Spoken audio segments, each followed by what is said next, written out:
ಸಭೆ ಮುಗಿದು ಸಭೆಯಲ್ಲಿರುವವರು ಹೊರಗೆ ಬಂದು ಮಾಧ್ಯಮಗಳ ಮುಂದೆ ಹೇಳಿಕೆ ಕೊಟ್ಟರೆ ಕೊಡುವ ತನಕ ಒಳಗೆ ಏನಾಗ್ತಿದೆ ಅನ್ನುವುದರ ಅಂದಾಜು ಸಿಗೋದಕ್ಕಾಗದಿಲ್ಲ. 11:35 ನಡೀತಾನೆ ಇದೆ ಮೀಟಿಂಗ್.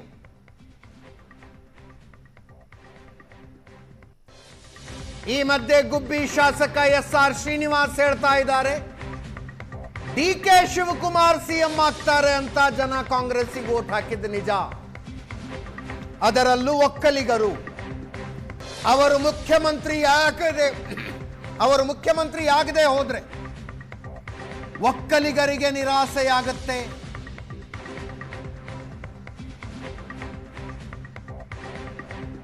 ಗುಬ್ಬಿ ಶಾಸಕ SR ಶ್ರೀನಿವಾಸ್ ಹೇಳಿಕೆ.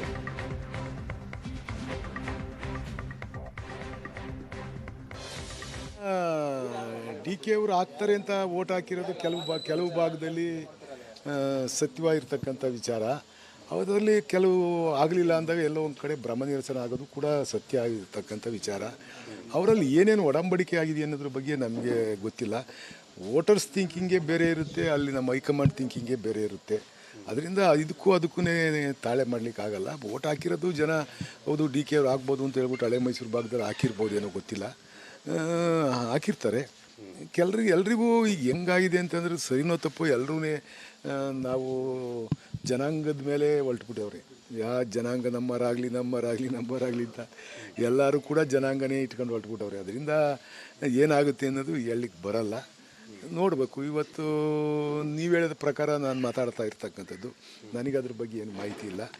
ನೀವು ಹೇಳೋ ಪ್ರಕಾರ ಇವತ್ತು ಕರೆದವ್ರೆ ಅಂತಾರೆ, ಏನು ಕರೆದವ್ರೆ ಗೊತ್ತಿಲ್ಲ. ನಾನು ಇನ್ನೂ ಈಗ ಬಂದಿದ್ದೀನಿ, ಒಳಗಡೆ ಹೋಗಿ ತಿಳ್ಕೊತೀನಿ. ನಾನು ಯಾರಿಗೂ ಇದುವರೆಗೂ ಕಾಲ್ ಮಾಡಿಲ್ಲ. ಈಗ ಕಾಲ್ ಮಾಡಬೇಕು ಅಂತ ಅಂದ್ಕೊಂಡು ಬಂದಿದ್ದೆ. ಅಷ್ಟೊತ್ತು ಜನ ಮಾತಾಡ್ತಾ ಇದ್ದೆ. ಆ ಥರ ಏನಿಲ್ಲ. ಈ ಪ್ರಜಾಪ್ರಭುತ್ವ ವ್ಯವಸ್ಥೆ ಒಳಗೆ ನಾವು ಯಾವುದೇ ಒಂದು ಜನಾಂಗ ಇಟ್ಕೊಂಡು ನಾವೇನಾರು ಆಗ್ತೀವಿ ಅಂತ ಅಂದರೆ ಅದು ಭ್ರಮೇಲಿರ್ತಾರೆ ಅಷ್ಟೇ ಅವರು. ನಾವು ಯಾವುದೋ ಒಂದು ಕೋಮ್ ಇಟ್ಕೊಂಡು ಮಾಡ್ತೀವಿ ಅಂತಂದರೆ ಎಷ್ಟು ಕೋಮ್ ವಯಸ್ಸು 106 ಜನಾಂಗದ ಜನ ಇರ್ತಾರೆ. ಒಂದು ಕಾನ್ಸ್ಟಿಟ್ಯೂನ್ಸಿ ಅಂತಂದರೆ ಹಲವಾರು ಜನಾಂಗದ ಜನ ಇರ್ತಾರೆ. ಎಲ್ಲರೂ ಕೈ ಜೋಡಿ ಚಪ್ಪಾಳೆ ಹಾಕಿದ್ರೆ ಚಪ್ಪಾಳೆ ಆಗೋದು. ನಾನು ಒಂದು ಜನಾಂಗ ಇಟ್ಕೊಂಡು ಗೆಲ್ತೀನಿ ಅನ್ನೋದು ಅದೆಲ್ಲ ಭ್ರಮೆ ಅಷ್ಟೇ. ಎಲ್ಲರೂ ಹಾಕಿರ್ತಾರೆ ಅವರವರ. ಯಾವುದು ಸರ್, ಅದ್ರ ಬಗ್ಗೆ ನನಗೇನು ಗೊತ್ತಿಲ್ಲ. ಇಲ್ಲ.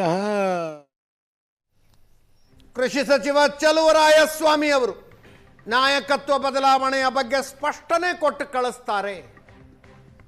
ಸಂಪುಟ ಪುನರ್ರಚನೆಯ ಬಗ್ಗೆನೂ ಒಂದು ಸ್ಪಷ್ಟತೆ ಸಿಗುವ ಸಾಧ್ಯತೆ ಇದೆ ಅಂದರು. ಚಲುವರಾಯಸ್ವಾಮಿ ಅವರು ಹೋಗಿಲ್ಲ ದಿಲ್ಲಿಗೆ, ಬೆಂಗಳೂರಿನಲ್ಲೇ ಇದ್ದಾರೆ. ದೆಹಲಿಯಲ್ಲಿ ನಾಯಕತ್ವ ಬದಲಾವಣೆಯ ಚರ್ಚೆ ನಡೀತಾ ಇದ್ರೆ, ಈ ಕಡೆ ಸಚಿವ ಸಂಪುಟ ಪುನರ್ರಚನೆ ಆಗಬಹುದು ಅನ್ನುವಂತಹ ಚರ್ಚೆ ಕೂಡ ನಡೀತಾ ಇದೆ. ಇದ್ರ ಬಗ್ಗೆ ಮಾತನಾಡೋದಕ್ಕೆ ನಮ್ಮ ಜೊತೆ ಸಚಿವರಾಗಿರುವಂತಹ ಚಲುವರಾಯಸ್ವಾಮಿ ಇದ್ದಾರೆ. ನಾನು ಅವ್ರನ್ನೇ ಮಾತನಾಡಿಸ್ತಾ ಹೋಗ್ತೀನಿ. ಸರ್, ದೆಹಲಿಗೆ ಕರಿಬೇಕು ಅಂತ ಸಾಕಷ್ಟು ನಾಯಕರು, ನೀವುಗಳು ಎಲ್ಲರೂ ಕೂಡ ಗೊಂದಲ ಬಗೆಹರಿಸಿ ಅಂತ ಕೇಳ್ತಾ ಇದ್ರಿ. ಫೈನಲಿ ಕರೆದಿರೋದು ಗುಡ್.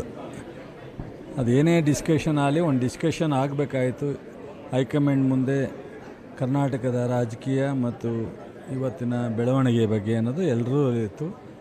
ಈಗ ನಮ್ಮ AICC ಅಧ್ಯಕ್ಷರು ರಾಹುಲ್ ಗಾಂಧಿಯವರು, ವೇಣುಗೋಪಾಲು ಮೇಡಮು ಇವತ್ತು ಅದನ್ನು ಡಿಸ್ಕಷನ್ ಮಾಡಿ ಏನು ತೀರ್ಮಾನ ಕೊಡ್ತಾರೋ ಅದು ಒಂದು ರೀತಿ ನಮ್ಮ ಪಕ್ಷಕ್ಕೆ, ನಮ್ಮ ಸರ್ಕಾರಕ್ಕೆ ಒಳ್ಳೆಯದು. ಸರ್, ಈಗ ಸಾಕಷ್ಟು ವಿಚಾರಗಳಿದೆ. ಒಂದು ಕಡೆ ರಾಜ್ಯಸಭೆ, ವಿಧಾನ ಪರಿಷತ್ತು, ನಾಯಕತ್ವ ಬದಲಾವಣೆ, ಸಚಿವ ಸಂಪುಟ ಪುನರ್ರಚನೆ, ಈ ಎಲ್ಲ ವಿಚಾರಗಳು ಕೂಡ ಚರ್ಚೆ ಆಗ್ತಾ ಇದೆ. ನಿಮ್ಮ ಪ್ರಕಾರ ಆ ಮೀಟಿಂಗಲ್ಲಿ ಏನು ಮುಖ್ಯವಾಗಿ ಚರ್ಚೆ ಆಗಬಹುದು? ಸೊ ನಾವು ಅಸಸ್ ಮಾಡಿ ಹೇಳೋದಕ್ಕಾಗಲ್ಲ. ಎಲ್ಲವೂ ಡಿಸ್ಕಷನ್ ಆಗುತ್ತೆ. ಸೊ ಕಂಕ್ಲೂಡ್ ಮಾಡ್ತಾರೆ ಅನ್ನೋ ಭರವಸೆ ಇದೆ ನಮ್ಮ ಪಕ್ಷ, ಹೈಕಮಾಂಡು ಖಂಡಿತ. ಸೊ ಈ MLCದು ಮತ್ತು ರಾಜ್ಯಸಭಾದು ಸಹಜವಾಗಿ ಆಗುತ್ತೆ. ಅದ್ರ ಜೊತೆಗೆ ಏನು ರೀಶಫಲ್ ಅಥವಾ ಲೀಡರ್ಶಿಪ್ದಿದೆ ಅದ್ರ ಬಗ್ಗೆನೂ ಒಂದು ಕ್ಲಾರಿಟಿ ಕೊಟ್ಟು ಕಳಿಸ್ತಾರೆ ಅನ್ನೋ ಒಂದು ನಂಬಿಕೆ ಇದೆ. DK ಶಿವಕುಮಾರ್ ಅವ್ರಿಗೆ ಅವಕಾಶ ಸಿಗಬಹುದು. ಏನಿದ್ರು AICC ಅವ್ರು ಏನು ತೀರ್ಮಾನ ಮಾಡ್ತಾರೆ ಅದೇನೇ, ಬಟ್ ಎಲ್ಲವೂ ಒಂದು ಒಳ್ಳೆಯ ರೀತಿಯಲ್ಲಿ ಆಗುತ್ತೆ ಅನ್ನೋ ನಂಬಿಕೆ ಇದೆ. ಸರ್, ಇನ್ನೊಂದು ಕಡೆ CM ಸಚಿವ ಸಂಪುಟ ಪುನರ್ರಚನೆ ಆಗಬೇಕು ಅನ್ನುವಂಥ ಒತ್ತಡ ಹಾಕ್ತಾ ಇದ್ದಾರೆ. ಅದರಲ್ಲೂ ಮುಖ್ಯವಾಗಿ 15 ಜನರನ್ನು ಕೈ ಬಿಡಬೇಕು ಸಚಿವ ಸಂಪುಟದಿಂದ ಅನ್ನುವಂಥ ಚರ್ಚೆ ಕೂಡ ನಡೀತಾ ಇದೆ. ಅದು CMಗೆ ಮತ್ತು ಪಕ್ಷಕ್ಕೆ ಬಿಟ್ಟು ವಿಚಾರ. ಯಾರನ್ನು ಬಿಡಬೇಕು, ಯಾರನ್ನು ತಗೋಬೇಕು, ಎಷ್ಟು ಜನ ಬಿಡಬೇಕು ಅನ್ನೋದು ನಮ್ಮ ಪಕ್ಷ ಮತ್ತು ಮುಖ್ಯಮಂತ್ರಿಗೆ ಇರೋವಂಥ ಅಧಿಕಾರ. ಅದನ್ನು ಅವ್ರು ಯಾವುದು ಈ 3 ವರ್ಷದ ಆಡಳಿತದ ಬ್ಯಾಕ್ಗ್ರೌಂಡ್ ತೊಗೊಂಡು ಅಥವಾ ಪಕ್ಷದ ಸಂಘಟನೆ ದೃಷ್ಟಿ ತಗೊಂಡು ಮುಂದಿನ ಎಲೆಕ್ಷನ್ ದೃಷ್ಟಿಯಿಂದ ತಗೊಂಡು ತೀರ್ಮಾನ ಮಾಡ್ತಾರೆ. ಸರ್, ನಿಮ್ಮ ಸಚಿವ ಸಂಪುಟದ ಸಾಕಷ್ಟು ಸಚಿವರು ಈಗ ಆಲ್ರೆಡಿ ದೆಹಲಿಯನ್ನ ತಲುಪಿದ್ದಾರೆ, ದೆಹಲಿಯಲ್ಲಿದ್ದಾರೆ. ನೀವು ಹೋಗ್ತಿದ್ದೀರಾ? ಇಲ್ಲ, ಖಂಡಿತ ಇಲ್ಲ.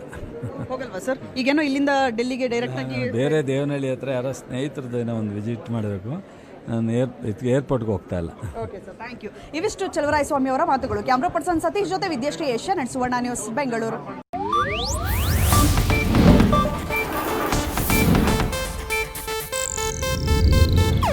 ಇದು ಏಷ್ಯಾನೆಟ್ ನ್ಯೂಸ್ ನೆಟ್ವರ್ಕ್ ಪ್ರಸ್ತುತಿ.